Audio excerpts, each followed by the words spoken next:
I caught my husband cheating with my sister, but when my mom took their side and called me dramatic, I stayed silent until their lavish wedding day, when a gift I sent unraveled their lies and turned their perfect day into a scandal everyone would talk about forever.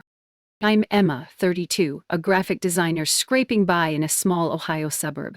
My life's a juggling act: client deadlines, a mortgage, and a marriage to Ryan that's been creaking like an old floorboard. We've been together 7 years, married for 4, but lately he's been distant, like he's half checked out. I keep telling myself it's just work stress. He's an accountant, always buried in spreadsheets, but something feels off. My gut's been whispering warnings, and I hate how loud it's getting. Our house is cozy, a 2-bedroom with a sagging porch we swore we'd fix. It's home, but it's also where my sister Sophia, 30, a photographer with a knack for stealing the spotlight, keeps showing up unannounced. She'll breeze in, all laughs and stories about her latest gallery show, leaving her scarf or earrings behind like she owns the place. I love her, I guess, but growing up it was always Sophia this, Sophia that. Mom, Evelyn, 58, a retired teacher, still acts like Sophia hung the moon. Me? I'm the reliable one, which is code for invisible. Mom lives 10 minutes away in the house we grew up in, a brick ranch filled with memories of her praising Sophia's art projects, while my report cards got a nod and a "That's nice, Emma."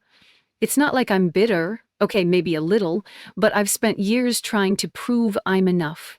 I thought marrying Ryan, building a life, would do that. Now, I'm not so sure.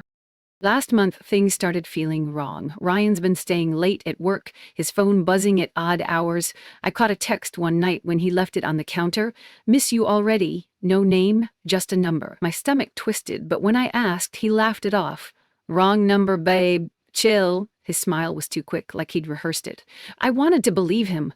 I needed to, but the doubt stuck like gum on my shoe. She's been around more too. She dropped by last week, supposedly to catch up, but spent half the visit giggling with Ryan about some photography app. I was in the kitchen tweaking a logo for a client, half listening as they leaned close over his phone. "You're such a natural, Soph," he said, his voice warmer than it's been with me in months. She tossed her hair, grinning. "Takes one to know one." I rolled my eyes, but my chest tightened. Am I overthinking this? Probably. I do that a lot. Mom's no help. I went to her place yesterday, needing to vent. Her kitchen smelled like the lavender candles she loves, and she was fussing over a scrapbook of Sophia's latest photos. I tried to explain how Ryan's been acting distant, secretive. "He's just busy," Mom said, not looking up. "You worry too much, Emma." I pressed, mentioning Sophia's just artsy Emma. "Stop being so uptight." I froze, my coffee mug heavy in my hand. Uptight? Me? The one holding everything together? I didn't push back. I never do with Mom. She's got this way of making me feel small, like I'm the problem for noticing things. Sophia's the golden child, always has been.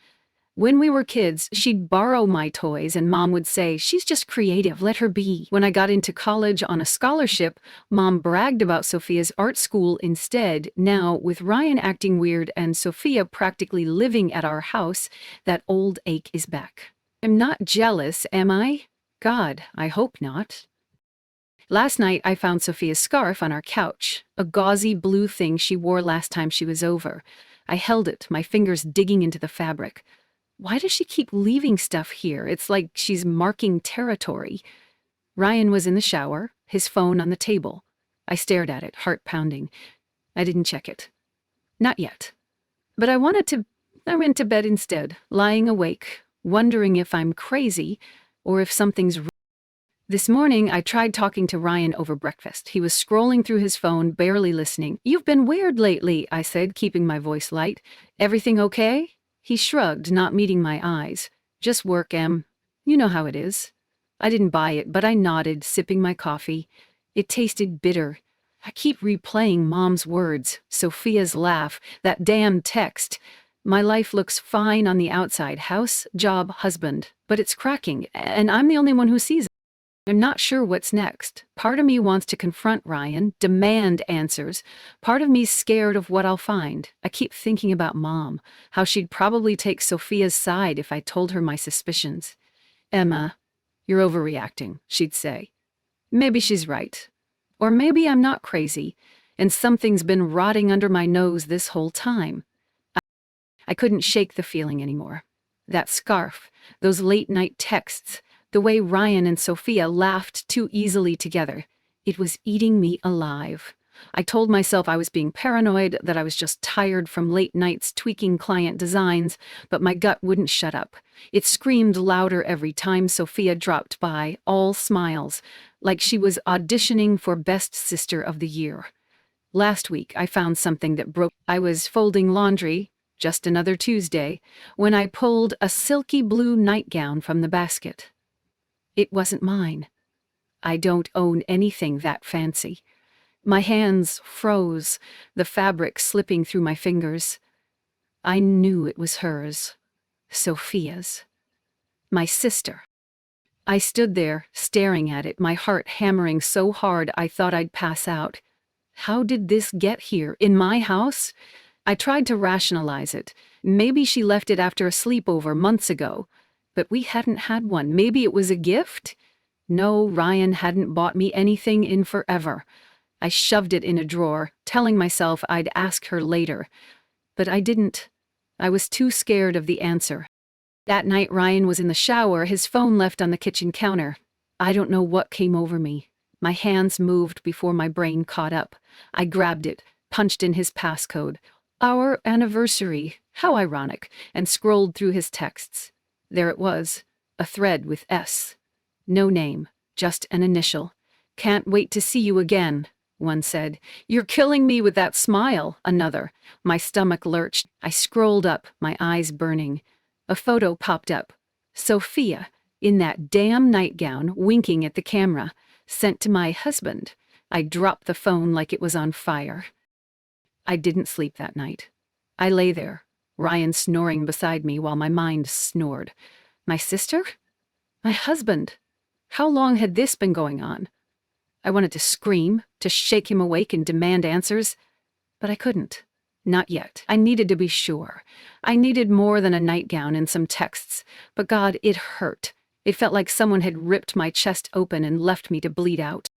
The next day, I called in sick to my freelance gig and drove to Mom's. I needed someone to tell me I wasn't crazy. Her kitchen was warm, the usual lavender candles flickering, but I felt cold. I sat at her table, hands shaking, and blurted it out. I found Sophia's nightgown in my laundry. Her voice cracked. I think she's sleeping with Ryan. Mom stopped stirring her tea, her face tightening. Then she laughed. Laughed!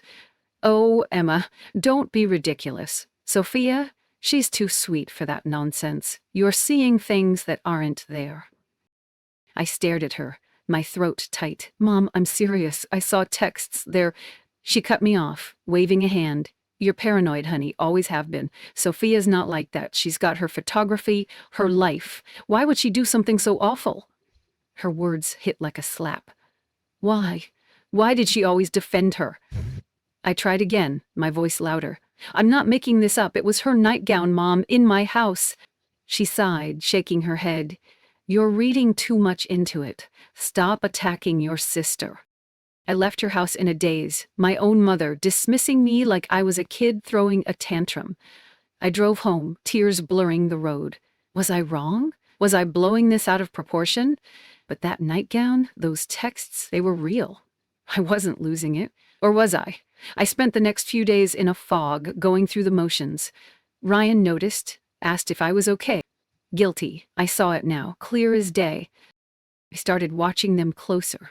Sophia came over again, all breezy and charming, asking Ryan to help her with some camera gear.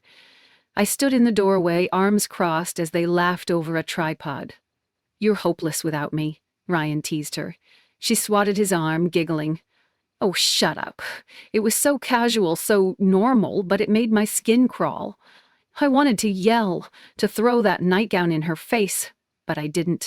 I needed more proof. I needed to be undeniable. I started checking things. Ryan's credit card statements showed dinners I didn't remember, hotel charges in a nearby town. I hacked into his email. Don't judge me. I was desperate and found a booking confirmation for a weekend getaway. Not with me. My hands shook as I printed it out, tucking it with the nightgown in a shoebox under the bed. Every piece of evidence was a knife in my chest. But I kept going. I had to know. By the end of the week, I was a wreck. I barely ate, barely slept. My clients were emailing, annoyed about delayed designs, but I couldn't focus.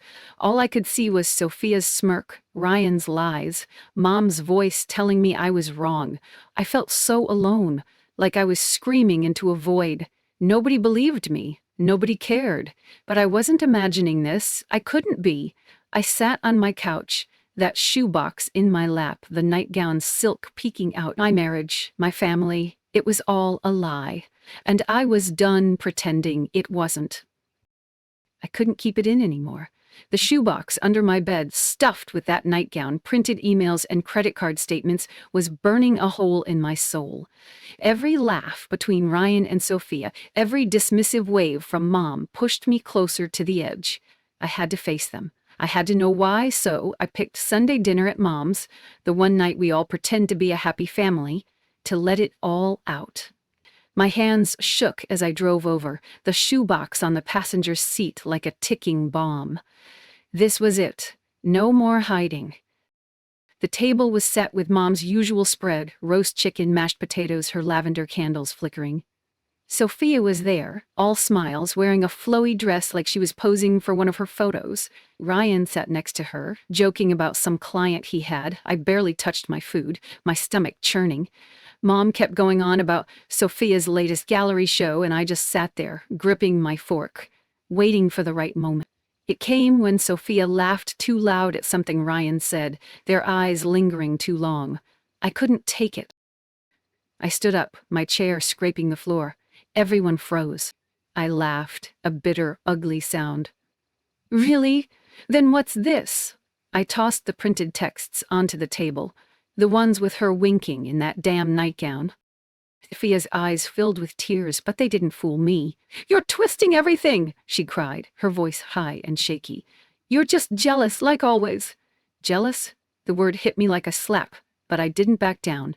"Jealous?" I snapped. "You're sleeping with my husband, and I'm jealous?" The room went dead silent. Mom's face twisted, her hands gripping the table. "Emma, stop this nonsense," she barked. "You're tearing this family apart over nothing." Nothing. I wanted to scream. I turned to her, my voice breaking. "You always take her side. I'm telling you my husband is cheating with my sister, and you call it nothing?" Mom shook her head, sighing like I was a child throwing a tantrum. "You're too sensitive, Emma. You've always been dramatic. Sophia would never do that." Sophia sobbed louder, burying her face in her hands, and Ryan just sat there, staring at his plate. I threw the hotel receipt on the table, the final nail. "Then explain this. A weekend getaway, Ryan, not with me." His face went red, his mouth working, but no words came out. Sophia hiccuped. "It was just a mistake." "A mistake?" I laughed again, my chest tight with rage. "A mistake is forgetting to pay a bill. This is betrayal?" I looked at Mom, waiting for her to say something, anything to show she cared. She just shook her head, muttering, "You're blowing this out of proportion." That was it. I grabbed my bag and stormed out, the door slamming behind me. My hands shook so bad I could barely start the car. My own mother choosing Sophia over me, even now. When I got home, I locked myself in the bedroom. Ryan didn't come after me. Of course he didn't. I sat on the floor, the shoebox open, those texts staring back at me. I wasn't crazy. I wasn't overreacting. But I was alone. Nobody believed me. Nobody cared. I wanted to curl up and disappear, but something else sparked inside me. Anger, sharp and cold. They thought I'd just take this? They thought I'd cry and let it go? No, not this time. The next morning I called a lawyer. I found her online, a woman with a no-nonsense voice who listened as I spilled everything. "You've got grounds for divorce," she said, "and you need to protect your assets." Assets? I hadn't even thought about Dad's inheritance, the money he left me that Ryan didn't know about. I'd kept it quiet, tucked away in a separate account. Thank God for that. I met her that afternoon, signing divorce papers in her office, my hand steady for the first time in days. I didn't tell anyone. Not Ryan, not Mom, not Sophia. This was mine to control. I went home and acted normal, like nothing had happened. Ryan tried to talk, mumbling some half-assed apology about misunderstandings. I nodded, faking a smile, but inside I was done. Done with his lies, done with Sophia's fake tears, done with Mom's blind favoritism. I wasn't going to beg for their love anymore. I was going to take back my life. I didn't know how yet, but I knew one thing. They weren't getting away with this, not without paying a price. I'd been playing nice for months, biting my tongue, nodding through Ryan's half-hearted apologies and Sophia's fake smiles. But inside I was a furnace, burning with the need to make them pay. I wasn't going to scream or cry anymore. I was done being the doormat. The divorce papers I'd signed sat hidden in my desk, dated 6 months ago, my sharp woman who knew how to play dirty but legal. She helped me lock down Dad's inheritance, $200,000. Ryan didn't even know existed. It was mine, safe in a separate account, and I wasn't sharing it with a cheater. The plan came together when Sophia announced her engagement to Ryan. Of course she did. They were rushing to the altar like it would erase what they'd done. The wedding was set for a sunny Saturday at a fancy venue, all white roses and champagne toasts. Sophia's idea, no doubt. She loved a show. I got an invite, probably out of guilt, and I RSVP'd with a smiley face. They thought I was broken, that I'd slink away. They were wrong. I spent weeks planning, quiet as a shadow. My lawyer and I went over every detail of the divorce, making sure Ryan got nothing. Dad's inheritance was mine. By law, tied up in a trust Ryan couldn't touch. I sold a few freelance designs, padded my savings, and rented a small apartment across town, ready for my escape. But the real move was the wedding. I wanted them to feel what I felt: humiliated, exposed, small. The night before the wedding, I sat at my kitchen table, the shoebox open in front of me. That blue nightgown stared back, silky and smug. I folded it neatly, tucked it into a gift box with a crisp white ribbon, and slipped in a note I'd written in my neatest handwriting. "Congrats, Sophie, you left this at my house." Underneath, I added the divorce papers, the date screaming 6 months ago. I hired a courier, a guy I found online who didn't ask questions, and gave him clear instructions: deliver it to the bride's table during the reception, right after the toasts. No return address. The day of the wedding, I didn't go. I couldn't stomach seeing them play happy couple while Mom clapped like it was her proudest moment. Instead, I sat on my couch, sipping coffee, imagining Sophia's face when the box arrived.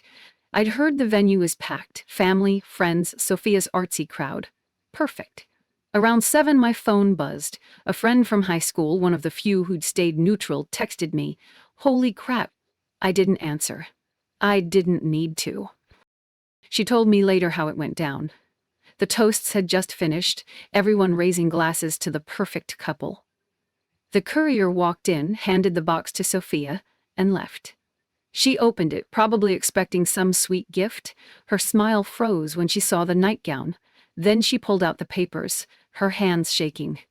The date, 6 months ago, hit like a slap. Guests started whispering, craning their necks. "What's that?" someone asked. Sophia's face crumpled, her mascara smudging as she tried to shove the papers back in. Ryan grabbed them, his voice low and panicked. "This isn't right," he hissed. But it was. Everyone saw. The room turned into a circus. Sophia's friends gasped. Mom's voice cut through, demanding to know what was going on. Someone read the note aloud, my words, loud and clear. "You left this at my house."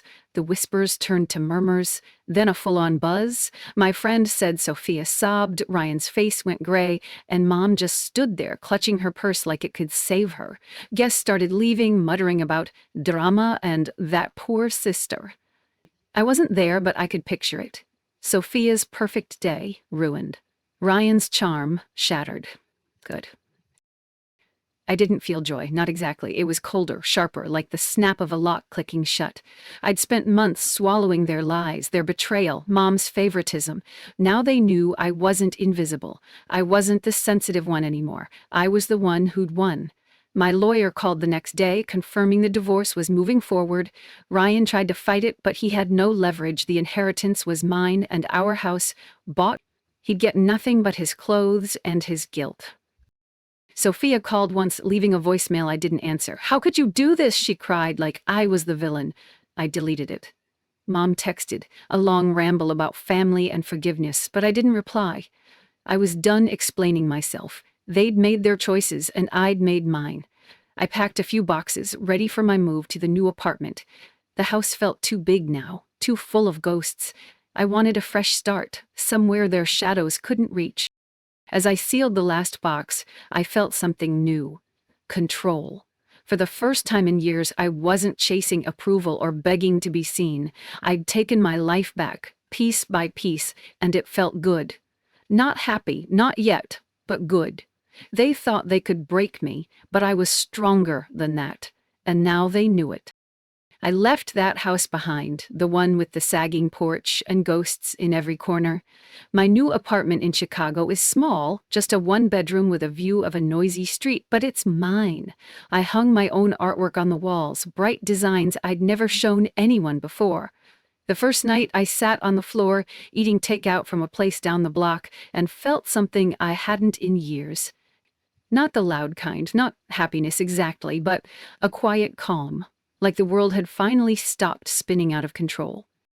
It was a leap. I'd landed a job at a design firm, a step up from freelancing, with a boss who actually valued my work. I spent my days sketching logos, pitching ideas, and drinking too much coffee with coworkers who became friends. One of them, a woman with a sharp laugh, asked me over drinks one night if I ever missed them. My family, my old life. I swirled my glass, thinking. "Not anymore," I said. And I meant it. "Got me now." She nodded like she got it, and we clinked glasses. It felt good to be seen. Word got back to me about them, though. My high school friend, the one who'd texted me during the wedding, sent updates. The fallout was brutal. After I sent that gift box, the nightgown and divorce papers became the talk of the town. Guests posted about it online, and Sophia's artsy crowd turned on her. Her photography gigs dried up. Nobody wants a homewrecker shooting their family portraits. Ryan's charm didn't save him either. His firm let him go after clients started whispering about his messy personal life. They moved into a cramped apartment, scraping by, their shiny new life tarnished. I didn't smile when I heard. I just nodded and kept moving forward.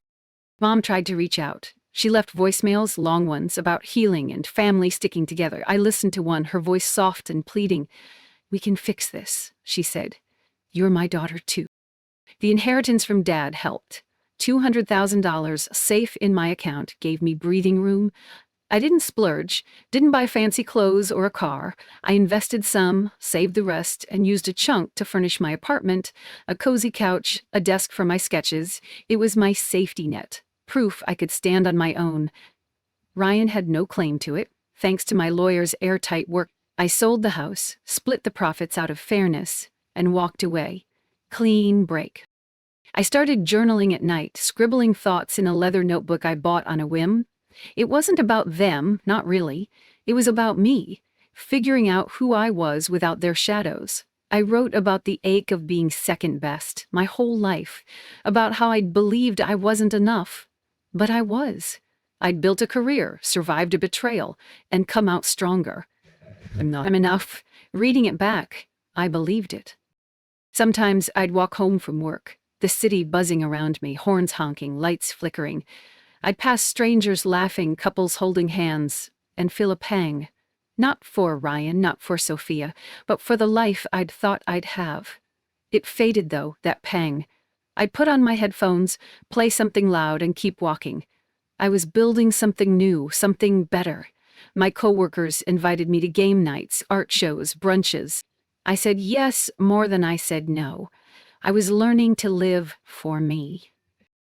One evening, I sat on my tiny balcony, a coffee mug in hand, watching the skyline glow. I thought about the wedding, that box, the moment I took control. It wasn't about revenge, not really. It was about refusing to be invisible. They'd thought I'd stay quiet, take the pain, let them rewrite my story. That I didn't need to gloat. Their consequences were enough. I don't know what's next. Maybe I'll travel, take on bigger design projects, or just keep building this life, one day at a time. I don't need them to see me succeed. I don't need Mom's approval or Sophia's apologies or Ryan's regret. I've got my work, my friends, my little apartment with its creaky floors and too small closet. I've got me, and that's more than enough. As I write this, I'm thinking of you, whoever's reading this. Maybe you've been betrayed. Maybe you've felt unseen. I get it. It hurts like hell. But you can come back from it. You can stand up, walk away, and build something new. I did. And I'm still here, still standing, still okay. If this hit close to home, hit subscribe, drop a comment, and let's talk. Here. And I listen.